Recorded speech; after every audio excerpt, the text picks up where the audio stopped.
Thank you, Mr Deputy Speaker. The first surgery I ever had as a Member of Parliament was about the issue of cladding. It was residents from St Francis Tower in Ipswich, and they were being chased for bills of thousands of pounds for unsafe cladding that they had nothing to do with. It was not their fault. And since then, since that first meeting, there has been case after case after case after case. It is a huge issue in Ipswich, a huge issue in my constituency, and it is destroying the lives of many of my constituents, and that is why I'm speaking here today, Mr Deputy Speaker.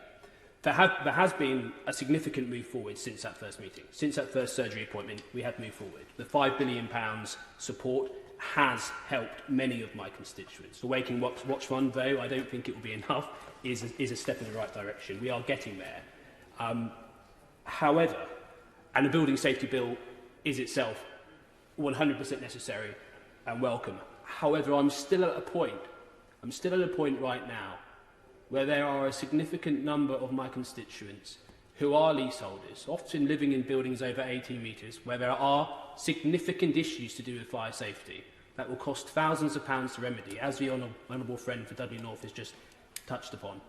And the support announced recently doesn't cover them, so they continue to have this uncertainty hanging over them at not just in regular time, but during a pandemic, when more often than not, they have 1,000,001 other concerns and anxieties influencing their lives. So ultimately, it is why I believe that we have significantly moved forward. I'm very interested about the possibility for a building safety bill to pick up on this issue and make sure that those leaseholders who are living in those buildings where the buildings are unsafe, there are significant issues and significant costs that have to be paid, which are currently being placed on them, but this is not specifically about cladding. There are other issues and other factors that make these properties unsafe. So, as a member of Parliament for Ipswich, this is a huge issue. I do need to have assurances that the Building Safety Bill will cover those constituents and it will give them that certainty.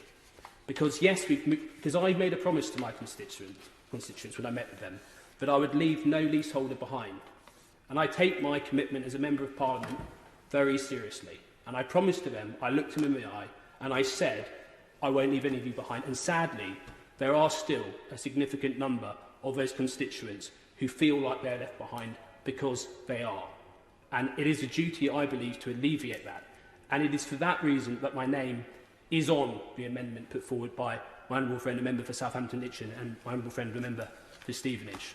Thank you very much, Mr Speaker.